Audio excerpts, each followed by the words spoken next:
청년 정치인의 시원한 시사토론 사이다 톡.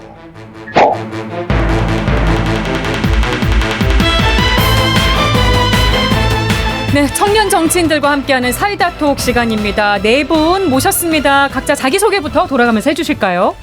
네, 더불어민주당 이동학입니다. 반갑습니다.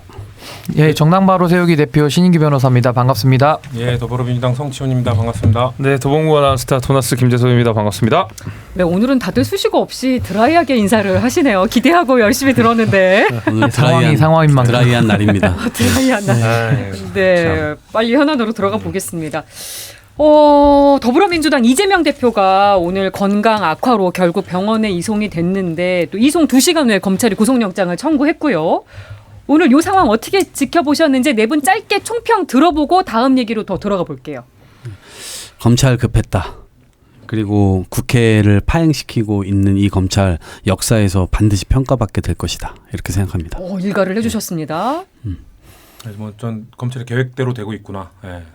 그리고 윤석열 대통령은 끝까지 이재명 대표를 제1야당의 대표로 인정하지 않는구나라는 게 여실히 드러난 과정들이라고 보고 있습니다. 네, 여당으로 가볼게요. 예, 저는 이재명 대표가 사실상 좀 이제 늪에 빠졌다라고 저는 생각이 들고요. 네. 아마 양쪽에 이제 검찰과 이재명 대표 측이 거의 마주 달리는 기차처럼 서로 평행선을 그리면서 서로 마주 달려오고 있는데 아마 그 끝이 이제 멀지 않았다. 저는 그렇게 생각합니다. 네, 저는 예정된 시나리오다. 네, 이거 다 예측하지 못했던 사람들이 없을 거라고 봅니다. 이재명 대표의 단식이 이어졌을 거라고 봤고 그 와중에도 검찰이 영장 청구할 거를 예측했기 때문에 너무 예상된 일이지만 막상 또 닥치니까 혼란스럽다. 뭐 이렇게 평하겠습니다. 근데 이런 상황에서 민주당이 한덕수 국무총리 해임 건의안을 오늘 제출을 했습니다. 앞에서 인터뷰했던 변희재 대표 고문은 좀 뭐 뜬금없다 이런 얘기도 했는데 네 분은 어떻게 보세요?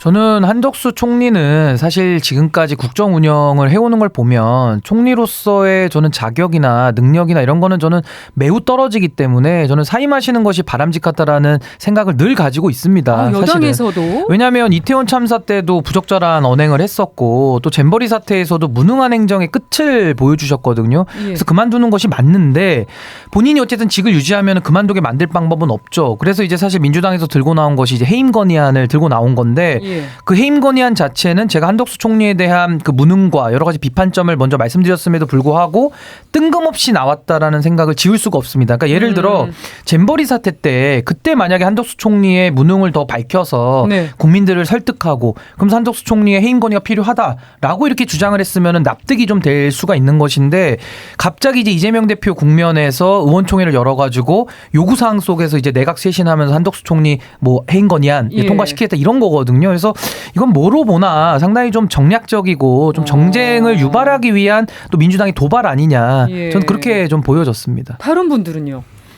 저는 야당을 공산주의 추종 세력이라고 말하고 있는 시대착오적인 정부 그리고 오산 지하 참사 또 이태원 참사에 대해서 아무런 책임을 지지 않고 있는 정부 그리고 또 국가 재난 이런 잼버리 사태에 대해서 이 아마추어 국정 운영을 보여준 정부 전 삼진 아웃된 거라고 보거든요. 근데 이게 누적된 거다 보니까 이런 거에 대해서 국정 기조 변화 그리고 또 인사 개각 이런 것들을 요구해야 되는데 상징적 의미로 뭐 지금 이상민 장관 해임도 사실 해보지 않았습니까? 해임 건의안도 올려봤는데 다 무시하고 있기 때문에 그렇다면은 이 국무연준 최고에 있는 국무총리를 상징적으로 해임 건의안을 제출함으로 인해서 지금 응답하지 않는 윤석열 대통령에게 이거 다시 한번 좀 고려해 달라. 지금 제1야당 대표가 단식하면서까지 좀 얘기하고 있는데 듣지 않고 있으니 그럼 이 정도까지 하면서 다시 한번 들어달라고 좀 요구하고 있는 거라고 봅니다. 근데 이걸 이 대표가 해야 될 얘기를 원내대표단이 한 거 아니냐 이렇게 아까 변 대표는 얘기하기도 했는데 이재명 대표가 해야 되는 지금 이재명 대표가 지금 뭔가 말을 할 수 있는 상황이 아니고 사실상 오늘 박강원 원내대표의 그 연설을 보면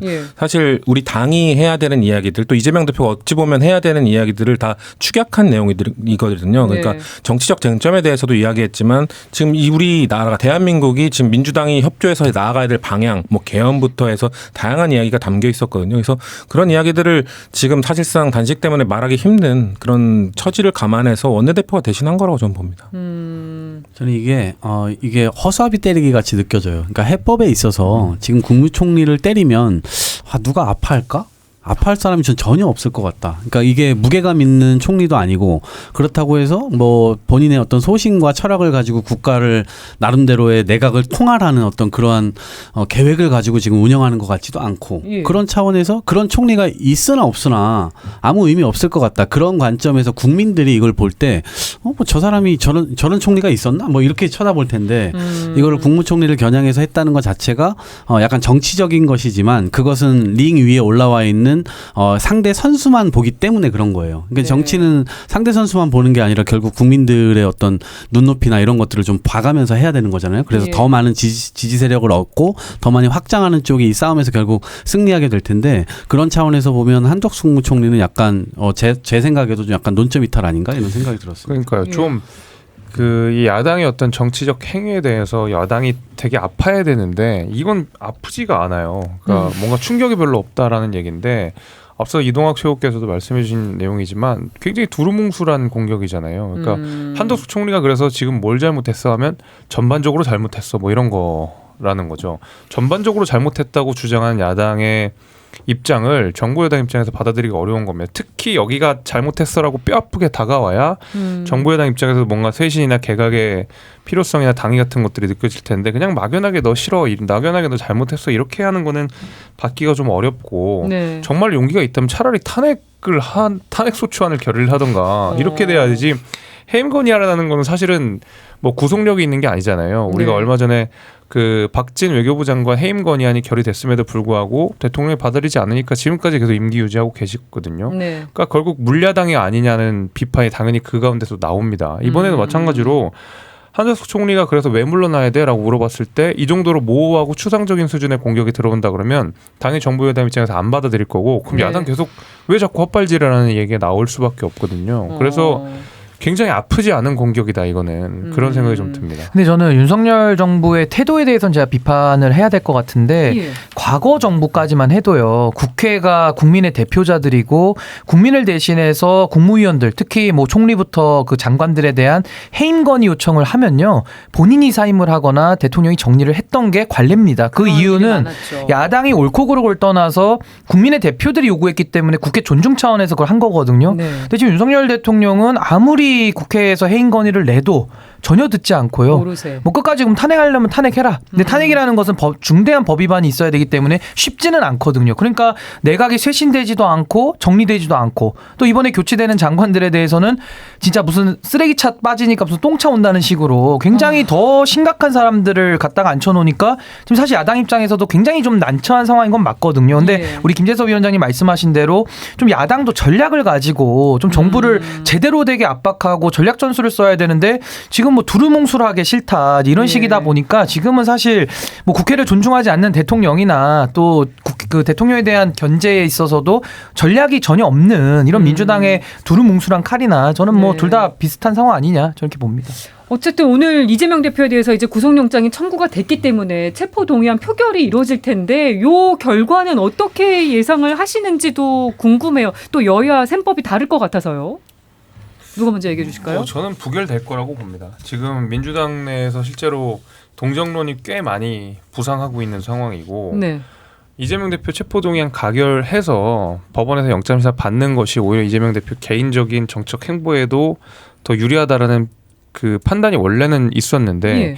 이재명 대표의 단식이 이어지고 뭐 응급실에도 실려가고 이런 모습들이 연출이 되면서 실제로 그 야당 내에서도 이런저런 동정론들이 좀 생긴 것 같아요. 이 와중에 대표를 어떻게 법원 앞으로 보내냐, 영장심사 받게 하면 어떡하냐, 설령 구속이 되면 또 어떡하느냐, 이제 여러 가지 셈법이 좀 복잡해지면서 야당 입장에서도 이재명 대표를 구속 상태로 몰아넣지 않을 명분이 하나 생겼기 때문에 예. 이 동정론이라고 하는 것이 그래서 저는 부결을 할 거라고 보고 이재명 대표가 그 그림을 만들었다고 생각합니다. 단식한 것이 또 그런 영향이 민주당에서는 어떻게 보시는지 궁금한데요. 전 가결이 되든 부결이 되든 일단 가장 중요한 거는 이재명 대표가 이거에 대한 입장을 표명하는 게 중요하다고 생각합니다. 그러니까 내가 포기했던 불체포 특권이 내가 포기하겠다고 했기 때문에 네. 그 진심을 왜곡하지 말아달라라고 말을 하든가 아니면 검찰이 지금 무리한 기소를 했기 때문에 영장을 쳤기 때문에 이거에 대해서 반대해달라라고 얘기를 하든가 가결이든 부결이든 어차피 당론을 정하기는 힘든 상황이지만 그리고 네. 또 우리 당의 상황상 뭐 가결로 해달라고 해도 부결하는 사람이 그 반대표 던지는 사람이 있을 것이고요. 반대로 예. 해도 또 반대로 하는 사람이 있을 것입니다. 그렇기 때문에 그렇더라 하더라도 저는 78%로 당선이 된 이재명 대표가 직접 이거에 대해서 말씀을 해주시는 것이 이 당의 분열을 막는 것이다. 왜냐하면 지금 좀 아까 처음에 초도에 말씀드린 그 검찰의 시나리오대로 가고 있다는 게 지금 여당의 시나리오가 지금 이렇게 함으로 인해서 우리 당이 분열될 수밖에 없거든요. 네. 가결이냐 부결이냐 어떻게 해도 분열이 되는 상황이면 지금 가장 높은 지지를 받고 리더십에 있는 이재명 대표가 가름말 타줘야 된다고 생각합니다. 이거 어떻게 해달라고 말씀을 해주셔야 되고 또 의원들은 전 친명 의원들이 좀 입장을 표명해야 된다고 생각하는데 지금 일부 강성 지지자들이 이제 사상 검증하고 있거든요. 예. 밝혀라라고 하고 있는데 이거에 대해서 친명 의원들이 먼저 나서서 이거에 응대하지 말자라고 선언을 해주셔야지 안 그러면 당이 분열될 것이기 때문에 우리 당은 지금 일단 이재명 대표를 지키는 것보다도 더 위에 있는 거는 당의 분열을 막는 것이 가결되든 부결되든 그것이 이재명 대표를 추후에 지킬 수 있는 방법이다. 그렇기 때문에 이재명 대표의 입장 표명이 최우선이라고 저는 말씀드리고 싶습니다. 친명 비명 갈등이 내재하는 건 뭐 어쩔 수 없는 사실이라고 보시는 거네요. 그렇죠. 네, 이미 있는 것이고요. 이동학 전 최고 말씀 들어보고 싶은데요. 그러니까 이거에 검찰의 꽃놀이패라고 봐요. 왜냐하면 영장 심사를 받으러 간다고 했는데 그래서 회기가 아닐 때 그냥 쳐라. 왜냐하면 그것은 단순하게 우리의 분열을 막고자 한 뿐만이 아니라 의회가 일을 하는 공간이잖아요. 근데 네. 왜 의회가 일을 해야 되는 그 공간에서 왜 분열의 요소를 만드냐고요. 근데 그게 어쨌든 검찰의 꽃놀이패기 때문에 그냥 영장 실질 심사를 받으러 갈 수 있는데 중간에 굳이 검찰이 그 중간에 이 턱을 하나 놓은 겁니다. 그러면 네. 민주당 입장에서는 이것을 기존에 이 턱이 없어도 대표는 영장 실질 심사를 받으러 가는 것이기 때문에 중간에 이 턱을 무력화시켜야 되는 거예요. 예. 이 무력화시키는 방법은 사실은 대표가 가결표를 던져달라고 얘기하는 거예요. 그리고 당론으로 가결 당론을 정하는 겁니다. 네. 그러면 가결 당론을 정했을 때 어쨌든 국민 속에서든 아니면 민주당도 이게 살아남는 모양새가 되면서 예. 실제로 만약에 가서 영장실질심사에서 이게 기각이 된다라고 네. 했을 때는 진짜 검찰이 완전한 역풍으로 이제 갈 수밖에 없는 그러면 상황이거든요. 사법 리스크가 해소되고 오히려 네. 민주당이 더 민심을 얻을 수 있는 방법이 될 수 그렇지. 있을 이재명 거라고 대표도 보시나요? 그런 차원에서는 지금 이제 지지분이나 어떤 모양새보다 리더십을 훨씬 더 강하게 세울 수가 있게 되는 거죠. 그래서 그 차원에서 지금 사실은 검찰의 노림수에 그 따라가는 모양새이기 때문에 이게 전혀 다른 초식으로 대응을 해야 되는데 지금 네. 상황을 보니까 대표가 단식을 오랫동안 했고 또 거기에 대해서 연민의 감정도 막 지지층 내에서는 굉장히 퍼지고 있고 예. 이런 상황에서 어떻게 가결을 하냐라고 하는 인간적 측면들이 이제 작용이 되는 것 같고 결과적으로는 검찰의 모양새가 좀 더 잡히는 모양새로 가고 있는 거죠. 네. 검찰의 꽃놀이패다. 그러니까 저는 이게 아까 제가 이재명 대표가 늪에 빠져들어갔다라고 제가 보는 이유가 사실 검찰이 지금 시점에 영장을 친 건 상당히 좀 정치적 고려가 있다라고 봐야 되는 거거든요. 사실 네. 민주당의 분열을 획책하거나 아니면 전원이 일치 단결해서 이제 부결을 시키기를 이제 바라는 거죠. 그럼 이제 정치적 반사이익을 여당이 얻을 수 있기 때문에 이렇게 하는 건데 그 오히려 민주당 입장에서는 사실 지금 다 전원이 일치 단결해서 가결표를 던지면 됩니다. 네. 근데 이재명 대표에 대해서는 국민들이 신뢰를 안 하는 것은 처음에는 불체포 특권 포기하겠다 했다가 또 불체포 특권 포기 못한다 했다가 또 포기한다 했다가 다시 또 정당할 때만 응하겠다라고 하다가 이제는 또 비회기 때만 쳐야지 뭐 된다. 그러니까 굉장히 말에 대한 신뢰를 많이 잃은 상태예요. 그렇다면 이제는 마지막 이제 끝까지 다 왔는데 여기서 보여줄 수 있는 민주당의 진심이랄까? 그러니까 국민들 네. 앞에 호소하는 것은 이거 방탄단식 아니었다라는 것을 민주당이 스스로 보여줘야 되는 겁니다. 근데 예. 민주당만 민주당만 결심하면은 이재명 대표는 법원에 나갈 수가 있거든요. 네. 그렇게 됐을 때 사실 뭐 영장도 허술하다고 하고 또 이재명 대표가 지금 단식까지 했고 이 수사 자체가 상당히 지연됐거든요. 그래서 증거인멸의 우려도 거의 없어졌습니다. 그래서 제가 봤을 때는 판사가 법과 원칙에 따라서 저는 양심에 따라 올바르게 좀 판단할 거라 보거든요. 네. 근데 민주당이 여기서 이재명 대표를 수호하기 위해서 여기서 이 제명 수호 버전으로 가가지고 영장을 이제 실질 심사도 못 받으러 가도록 이제 네. 체포 동의안을 다 만약에 이제 부결시킨다고 한다면은 이제 거기에 대한 그 역풍은 어마어마할 거고요. 그건 아마 지금 검찰이나 정부 여당이 노리는 수 아니냐. 거기에 민주당이 넘어가는 거다라고 생각이 들기 때문에 지금도 정말 민주당 내부에서 누군가를 수호하기 위해서 정치를 할 것이 아니라 네. 본인들에게 권한을 위임해준 국민들, 정말 국민들 앞에서 정정당당하게 정면 돌파를 해야지 네. 여기서 계속 도망가가지고는 저는 오히려 비판만 더 자초할 것이다. 저는 그렇게 봅니다. 네. 이어서 다음 주제로 한번 넘어가 볼게요. 감사원이 문재인 전 대통령 재임 기간에 청와대 주도로 집값이나 고용 같은 광범위한 분야에서 통계 조작이 이루어졌다. 이런 중간감사 결과를 발표해서 논란이 일고 있는데 당시 청와대 정책실장 4명 또 전 정부 인사 22명에 대해서 검찰에 수사를 요청했습니다. 야당 입장 먼저 들어볼까요? 그러니까 이게 사실 눈에 선이 보였던 거예요. 그러니까 지난해 9월에 시작됐어요. 네. 9월에 왜 시작됐냐면 이것이 이제 통계 조작이다라고 하면서 이미 말을 꺼내왔습니다. 그러니까 결과는 어느 정도 정해져 있어요. 대통령실에서 그랬고 국민의힘도 그랬고요. 감사원에서도 그랬어요. 그러니까 이것은 이미 답정너가 정해져 있는 상태에서 지금까지 왔던 것이고 네. 이 수사 과정을 보게 되니까 공무원들을 상당히 많이 괴롭힌 것 같아요. 3차례 이상 또 10차례 이상 불려간 사람도 있고요. 예. 뭐 핸드폰 포렌식 당한 공무원들도 있고요. 그러니까 사실상 이것을 3차례 이상 이 감사 기간 자체를 계속 연장해왔던 거예요. 네. 그 과정에서 얼마나 많은 사람들이 괴롭힘을 당했겠습니까? 그러니까 결과가 정해져 있는데 그 결과가 안 나오니까 계속 연장할 수밖에 없었던 것이고 예. 결국 거기에 껴맞춰진 상태로 지금 중간보고 형태로 나온 것이거든요. 지금 사기 네. 집단, 뭐 네. 조작 주도 성장 이런 얘기 나오고 있는데. 그러니까 이건 답정너였기 때문에 당연히 그런 말을 할 거라고 보고 중간 보고도 사실 굉장히 이례적입니다. 네. 모든 검사 결과가 다 나와야 이거를 하는 것인데 중간에 이 시점에 특히 야당 대표가 단식을 하고 있고 이 상황에서 뭐 체포 영장이 나오니 많이 이런 찰나에 정략적이다. 이런 것들을 딱 터뜨린 것은 이러한 악감정들을 그대로 배설하면서 국민들에게 저 집단이 얼마나 파렴치한 집단인가를 네. 그냥 계속 보여주려고 그렇게 만들려고 하는 하나의 실제로 여론 조작이다. 저는 오히려 거꾸로 조작이라고 생각합니다. 여당으로 넘어가 네. 볼게요. 근데 만약에 이제 그 통계 조작이라고 한다면은 이것은 정말 경천동지할 일 아닙니까? 그러니까 예. 어떻게 보면 국민들을 속이기 위해서 통계를 조작했다? 이건 어마어마한 범죄가 되는 거거든요. 예. 근데 저는 이제 사실 통계라는 것이 조작일 수도 있고 또 합리적인 근거를 가지고 만약 변경했다 그러면은 또 그 부분에 대해서는 범죄가 아닌 것이죠. 그래서 저는 이것이 조작이냐 아니면 변경이냐에 대해서는 좀 신중하게 따져볼 필요가 있는데 예. 이미 프레임 자체를 그냥 조작이다라고 딱 규정을 져버리면서 그냥 정치 공세를 하고 있기 때문에 전 이것이 제가 여당에 속해 있기는 합니다만은 이런 식으로 너무 이렇게 전 정권에 대해서 그 범죄적인 눈으로 그러니까 범죄 혐의를 아예 뒤집어 씌워가지고 바라보는 것은 저는 좀 조심해야 된다. 네. 그러니까 결국에는 혐의가 있으면 당연히 이것은 검찰에 넘겨서 수사를 받고 그 수사기관의 판단에 따라서 국민들의 평가를 받아야지 이것을 아예 그냥 조작으로 규정을 짓고서 아예 들어간다고 한다면은 아마 앞으로도 이제 국정 운영 하기 힘들걸요.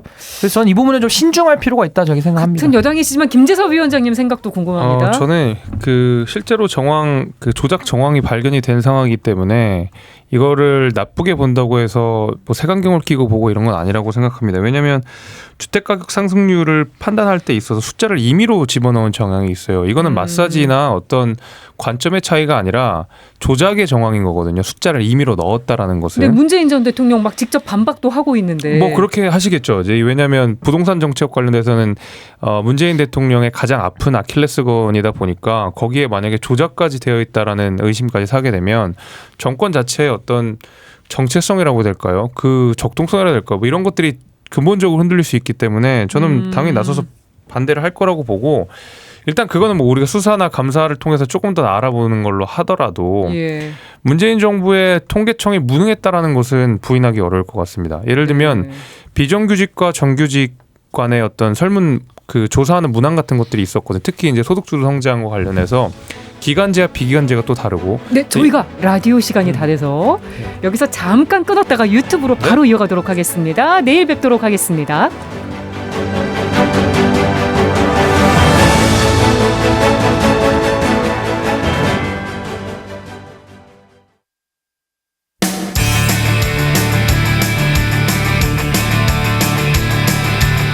퇴근길 시사 맛집 김혜영의 뉴스 공감.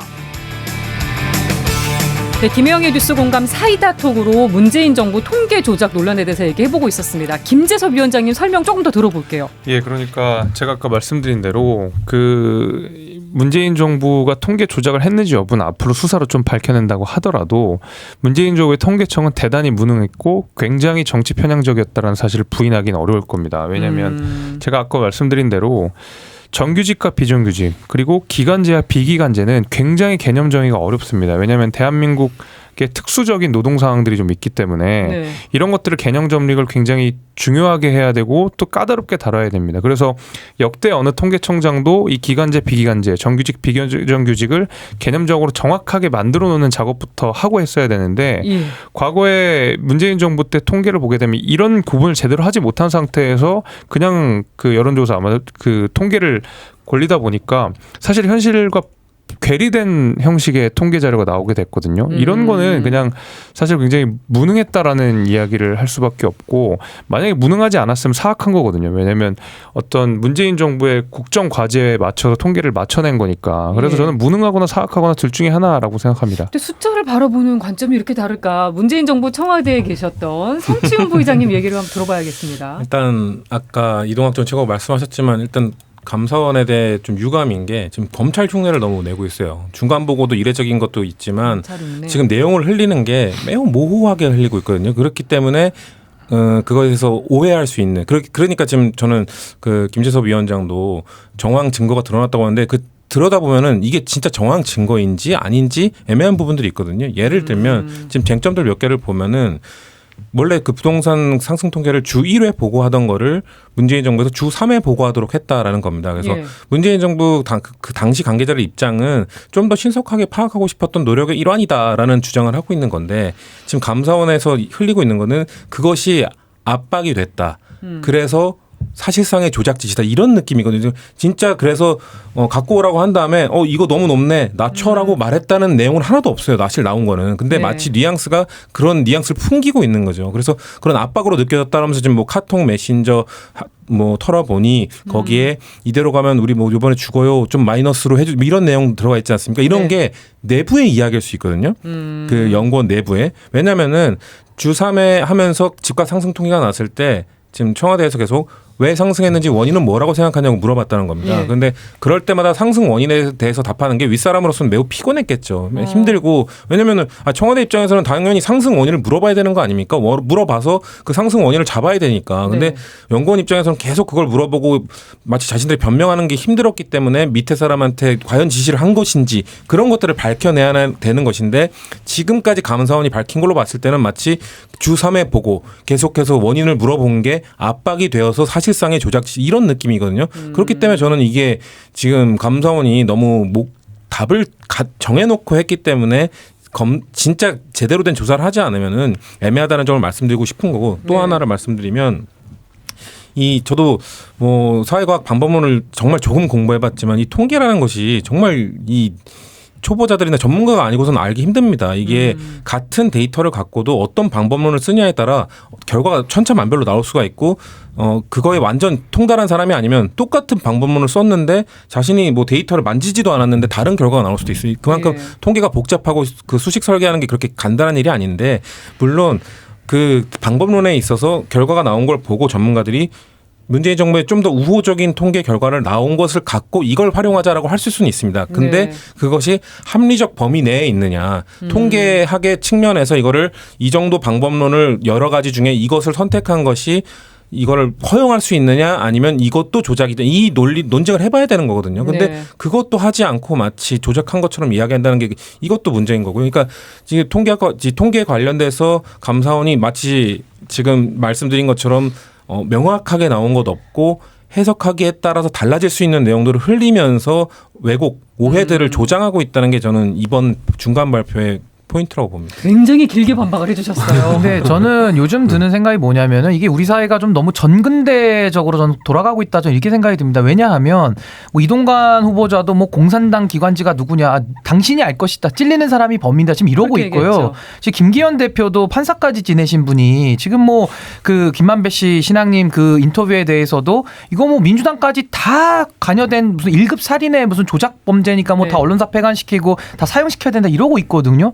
근데 지금 이 통계에 대해서도 문재인 정부가 무능했고 과거에 대해서 비판받을 점 있으면 저는 충분히 더 비판을 하고 만에 하나 조작의 증거가 나와서 수사가 네. 필요하면 수사해서 처벌을 엄하게 하면 됩니다. 근데 지금 얘기 들어보면은 과거에 그 문재인 정부 때 그 강신욱 통계청장이 이제 장관님들의 정책에 좋은 통계로 보답하겠다 네. 뭐 이런 얘기를 해가지고 지금 그 의도성이 불순하고 이 조작까지 갔다라고 지금 이 단계들을 다 뛰어넘고 있거든요. 예. 근데 조작이라는 건 범죄이기 때문에 법과 원칙에 따라서 수사를 해서 판별할 일이지 그냥 느낌적으로 다 조작이다 이런 식으로 갈 수는 없는 거예요. 그래서 예. 만약에 이런 거 가지고서 이제 다 문제 삼기 시작하면은 윤석열 정부 들어와서도 그 최재 감사원장이 감사원장임에도 불구하고 국정 운영에 지원기관 하겠다 막 이런 식으로 얘기를 했거든요. 그럼 감사원은 지금 다 정부를 서포트하는 기관으로 지금 연락돼서 다 수사받아야 되는 거예요. 검찰 같다는 얘기도 나왔어요, 야당에서. 아니, 그래서 저는 지금 우리 사회가 좀 이성을 찾고요. 범죄는 범죄대로 당연히 엄단을 해야죠. 근데 뭐만 튀어나오면은 다 조작이고 다 사기고 다 1급 살인이고 이제 이렇게 언어 인플레가 시작이 되면은 그 무엇도 신뢰할 수가 없는 겁니다. 그래서 저는 좀 예. 차분하게 통계 의혹에 대해서는 이것이 과연 합법적인 변경인지 아니면 조직적 의도를 가지고 윗선에서 압박을 넣어서 조작을 한 것인지를 좀 차분하게 밝혀서 죄가 있으면은 그건 처벌을 하는 거지 거기에 대해서 너무 이렇게 정치적 공세만 하는 것은 바람직하지 않다 그렇게 생각합니다. 아니 네. 저는 좀 다른 관점에서 이거는 대통령실에서 어쨌든 서브를 넣은 거고 예. 감사원에서 이제 리시브를 한 거예요. 이제 검찰로 넘겼다고 했잖아요. 네. 이제 검찰에서 의도되어 있는 그 예정되어 있는 그 귀결로 결국 가게 될 겁니다. 근데 이건 전망하세요. 조작이 불가능하죠. 이게 국가통계위원회라는 데가 있어요. 이 중립기구가 있어가지고 여기에서 대부분 다 수치나 이런 것들 다 검증하고 다 결정하도록 되어 있습니다. 네. 그러니까 청와대에서 이걸 하명해가지고 이렇게 해라라고 지시를 내릴 수도 없는 구조입니다. 그런데 전 좀 다른 관점에서 왜 이 시점에 전 정부 통계가 중요합니까? 지금 현 네. 정부 통계나 좀 제대로 보세요. 지금 10개월째 마이너스 수출에다가 지금 상황. 2022년도 2월 달에 우리가 2.5% 경제 성장할 거라고 봤는데 지금 3단계 올해만 들어서 3단계나 지금 떨어지면서 지금 1.4%까지 떨어지지 않았습니까? 국민들 물가, 환율, 유가 뭐 이런 것들 다 영향을 미치기 때문에 지금 이 정부에서 현재 국민들의 삶 자체에 대해서 좀 신경을 써주시라. 왜 자꾸 5년 전 거를 또 들춰가지고 네. 이걸 하냐. 지금 통계나 제발 신경 쓰시라. 이런 말씀 드립니다. 김지석 감사원은 위원장님 왜 말씀 지금 들어볼까요? 통계를 써야 되는 거는 정부 여당에서 해야 되는 거고 감사원은 그런 거 발견하라고 감사원이 있는 아니, 거죠. 대통령이 서브를 넣어가지고 네, 역할과 제가 기능이 드리는 좀 말씀입니다. 아니 제가 계속 말씀드리는 게 진짜 그런 거예요. 뭐 수사로 밝혀내야 될 부분 밝혀내지만 확실히 일반적인 통계 마사지라고 불리는 것을 넘어간 수준의 임의적 숫자 대입 조작 이런 게 정황들이 분명히 있어 보이는 건 사실이고 그런 부분들은 우린 짚고 넘어가야 된다 이 생각은 좀 들고 무엇보다도 제가 계속 말씀드리는 건 굉장히 무능하고 정치 편향적이었다. 문재인 정부의 통계청은 게다가 뭐 강신욱 청장 같은 경우에는 뭐 앞서 말씀 주신 대로 좋은 통계로 보답하겠다는 말로 굉장히 많은 비판을 받은 적이 있고 네. 실제로 이분이 통계 전공이 아니에요. 대부분 보게 되면 뭐 경제학과 주류 경제학을 공부한 사람들이 대개는 통계청으로 많이 가시게 되는데 이분은 마르크스 전공하신 분이거든요. 그러니까 예. 통계랑도 사실 굉장히 거리가 먼 분이 그 당시에도 통계청장을 가서 이거 좀 이상한데 그랬었는데 뭐 여러모로 이런 정황들이 나오니까 수사로 왜 가려져야 뭐 된다. 터질 게 터졌구나. 저는 그 생각이 듭니다. 네. 그리고 용산발 총선 리스트로 한번 넘어가 보겠습니다. 이거에 대해서 지금 여당 지도부 반응이 갈리는 것 같은데 여기 계신 분들은 어떻게 보시는지 궁금합니다. 누가 먼저 얘기해 주실까요? 사실 대통령실 인사가 정권 기간 내에 총선에 출마할 수 있는 기회는 보통 한 번이죠. 그러니까 아예 극초반에 있고 말기에서 2번 할 수 있는 경우는 잘 안 나오는데 이명박 정부 때 그 한 번 있었던 것 같은데 그렇기 때문에 지금 사실 윤석열 정부 청와대 출신, 그러니까 대통령실 출신이라는 태그를 달고 총선에 나올 수 있는 기회는 이번이 사실 처음이자 마지막이죠. 그렇기 때문에 지금 명단들이 나오고 있는 건 당연한 것인데, 근데 제가 뭐 상대 당 정당을 뭐 우려할 건 없겠지만 지금 대통령 국정 지지도가 뭐 1위 1비 안 하시는 대통령이시지만 그렇게 이 윤석열 대통령실 출신이라는 걸 달고 나왔을 때 유리할 것인가라는 거에 의문 부호가 드는 지금 지지율이 나오고 있지 않습니까? 물론 대한민국 정치가 지금 총선 전까지 몇 번을 더 그 소용돌이 칠 거긴 하지만 그런 상황에서 이런 명단들이 나오고 있다라는 것들이 과연, 그리고 TK 또 민감한 그 지역에 대한 뭐 함화평들이 나오고 있다는 거는 그 지역 인사들이 과연 이걸 수긍할 수 있을 것인가? 네. 저는 아니라고 보거든요. 분명 이런 얘기하면 여당 인사인 분들은 과거에 옥새 파동도 겪었고 우리가 그런 과오를 했던 적이 있기 때문에 이번엔 그러지 않을 것이다라고 하는데 뭐 안타까운 얘기지만 정치권들이 과거를 보고 반성하는 지금 여당 야당이 없거든요. 그렇기 때문에 분명 똑같은 이번 이 리스트가 이제 시작이고 계속해서 이런 비슷한 리스트들이 나오면서 갈등이 격화되고 공천 시기 되면은 이제 더 심한 일들이 발생하지 않을까 그렇게 보고 있습니다. 여당 얘기 가볼게요. 그러니까 사실은 문재인 정부가 실패했던 원인들 중에 저는 하나 큰 이유가 사실은 그 국회가 네. 청와대 출장소로 변질됐던 거거든요. 그러니까 당시에도 뭐 고민정 의원도 아마 청와대 대변인하다가 나오셨고 네. 뭐 최강욱 의원도 마찬가지고요. 뭐 엄청난 청와대 인사들이 다 그냥 이렇게 국회에 진출해가지고 국회에 와서 한 일이 뭡니까? 정부에서 밀어붙이면 거기에 행동대장으로 다 서가지고 밀어붙이는 거가 근육 자랑하는데 다 힘을 갖다 썼거든요.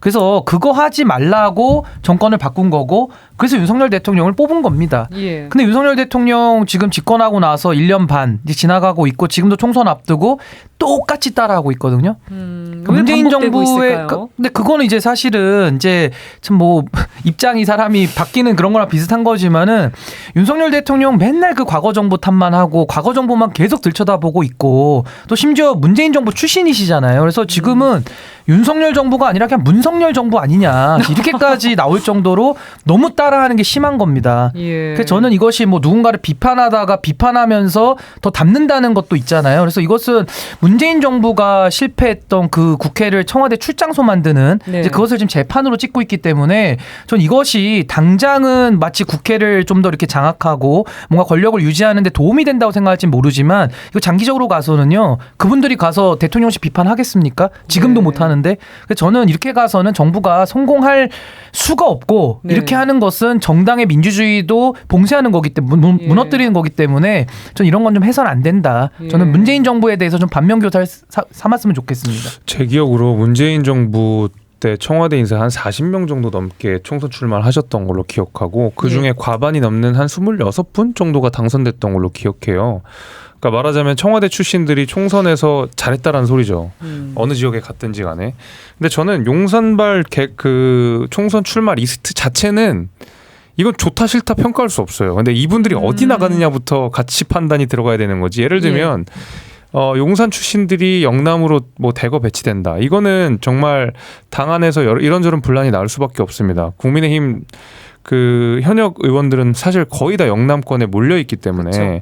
당연히 파동이 날 수밖에 없는데 만약에 이분들이 수도권 험지를 나간다라고 하면 오히려 저는 괜찮을 수도 있어요. 뭐 사실성이 한다, 뭐 네, 내지는 바람을 만든다 오히려. 이럴 수 있으니까요. 그래서 리스트 자체는 판단할 수 있는 게 아니고 그건 그냥 네. 가치 중립적인 거고 이분들이 어디 나가느냐부터 이게 잘 됐다 못 됐다를 평가할 수 있을 거라고 봅니다. 아직까지는 예. 그냥 중립이에요. 아니 저는 그게 안 나와도 그냥 지금 평가 가능할 것 같은데요. 모르는 거예요. 왜냐하면 최근에 대통령 녹취록 터졌잖아요. 예. 대통령이 국힘을 신뢰하지 않아요. 지금 이 중에서 몇 명이나 신뢰하겠습니까? 이준석 전 대표 얘기하면서 나왔던 녹취록 얘기하시는 그것도 그렇고 거죠? 지금 당 내에 이를테면 지금 윤석열을 지키겠다, 윤석열 정부의 성공을 위해서 하겠다, 뭐 수점을 퍼먹고 다니시는 분들 이런 분들을 대통령이 얼마나 신뢰하겠습니까? 실제로. 그럼 저는 이걸 보면 범죄도시가 떠올라요. 범죄도시 보면 장첸, 하얼빈의 장첸이 탁 나타나가지고 갑자기 독사파 두목을 딱 제끼고 독사파를 딱 먹는데 네. 그 독사파의 일원들이 아무도 장첸에게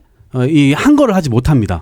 지금 항거 불능 상태예요. 예, 이 지금 독사파 비슷하게 되어 있어가지고 예. 장첸이 하자는 대로 지금 다 할 수밖에 없는 상황이에요. 이 김기현 대표도 본인이 그래도 당 대표로서 나름대로 이 어떻게 보면 역사적인 인물이 되는 거잖아요. 예. 여당의 대표라고 하면 그러면 당연히 자신도 이 당을 좀 좋은 사람들로 좀 잘 해가지고 국정의 어떤 발전 그리고 국민들의 삶을 제대로 돌보는 그런 정치를 하고 싶은 그런 이 선을 좀 긋고 싶을 텐데. 네. 지금 윤석열 대통령 때문에 그걸 못하는 거거든요. 그러면 박근혜 네. 전 대통령 찾아가서 김기현 대표가 윤석열 대통령이 얘기한 네. 건 어떻게 보세요? 그거는 윤석열 대통령이 지시한 거죠. 그것도 용산발 의중에 담겨 그렇죠. 있다고 왜냐하면 보세요? 지금 야당 당수가 뭐 이렇게 단식을 하고 있어도 자신의 소신과 철학이 있어도 그걸 지금 밖으로 내비추는 순간 김기현 대표도 공천 안 될 수 있어요.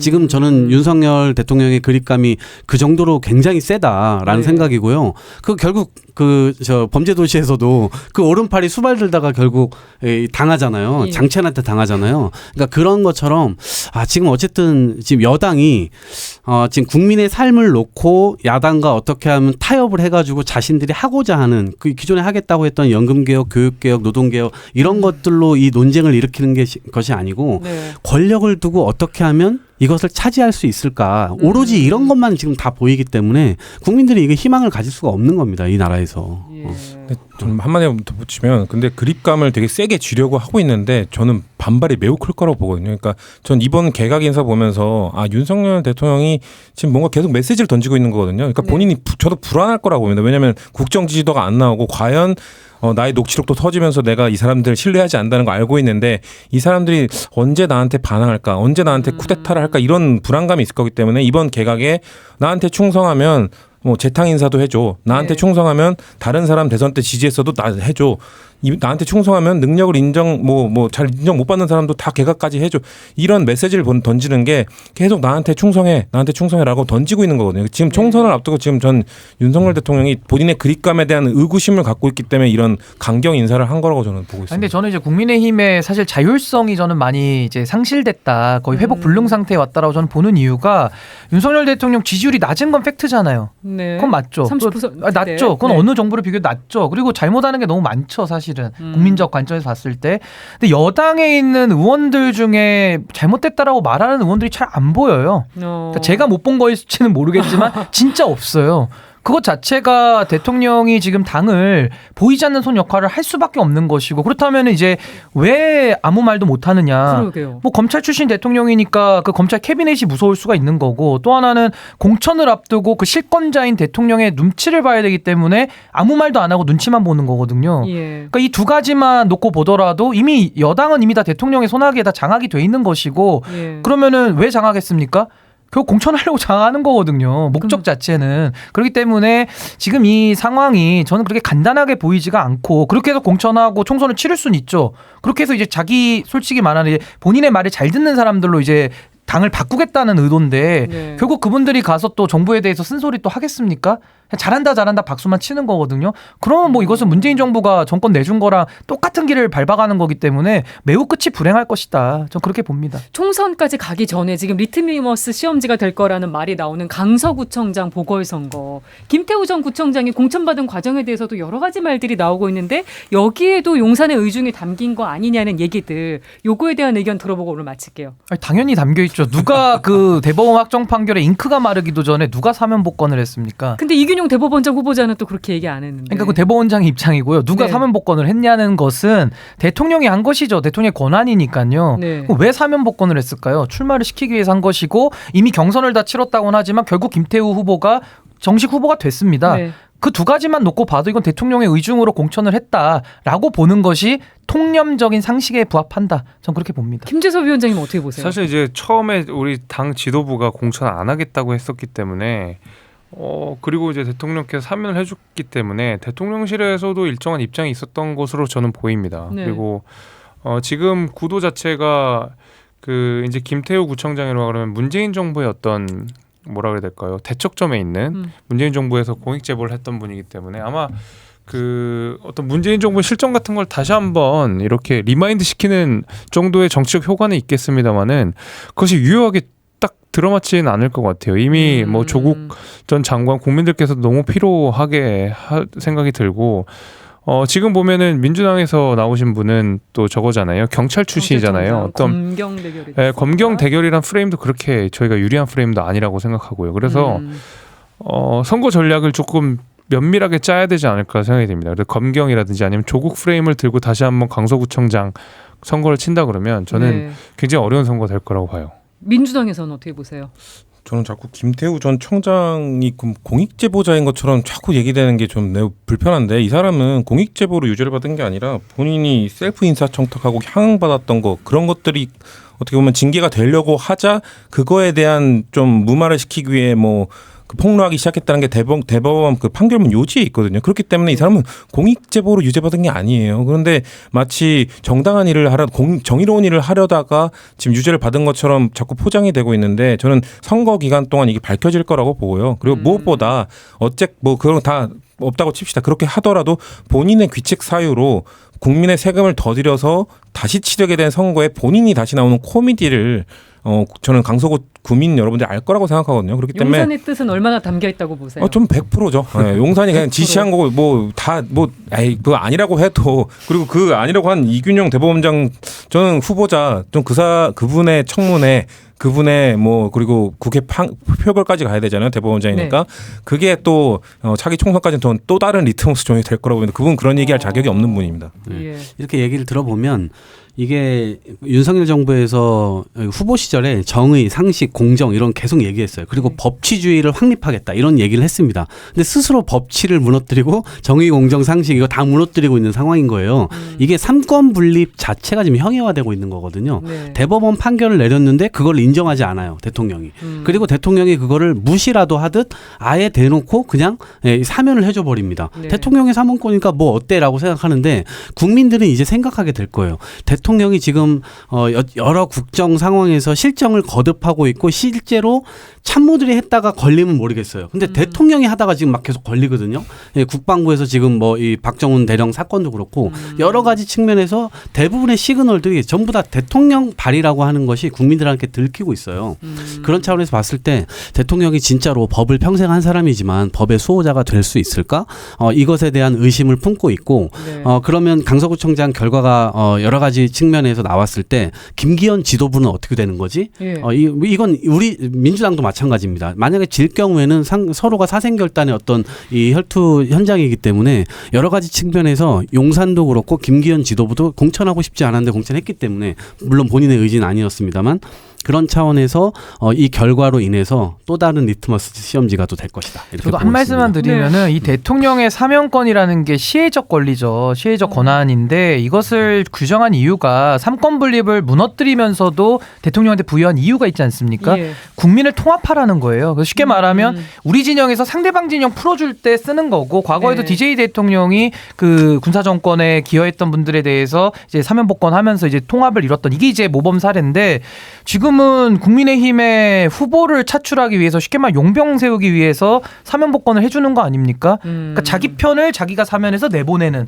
이건 네. 거의 코미디 수준이고 이것은 대통령의 사면권을 완전히 이거는 반헌법적으로 쓴 거기 때문에 만약에 이런 논리를 극대화하면요 최은순 장모에 대해서도 그냥 사면 복권 해주시죠 뭐. 모도로 사법부에 판결이 있습니까? 다 무죄 아닙니까? 그렇죠. 오늘 고속 신청 있었다는. 아니 그러니까 또 그래서 이게 나왔는데. 굉장히 대통령의 이런 상권 분립 침해적으로 나아가는 이런 행태들이 저는 매우 위험하게 보이고요. 네. 그리고 대통령이 할 수 있는 직책의 권한의 범위를 좀 넘어선 것이다. 이것은 제가 봤을 때 이제 헌법 교과서에 가장 최악의 사면권 사례로 전 남을 수밖에 없다. 저 그렇게 생각합니다. 예, 뜨겁게 얘기를 나누다가 시간이 훌쩍 지났는데요. 오늘 역대 거의 최장으로 얘기를 나눈 것 같습니다. 여기까지 하겠습니다. 네 분 고맙습니다. 네, 감사합니다.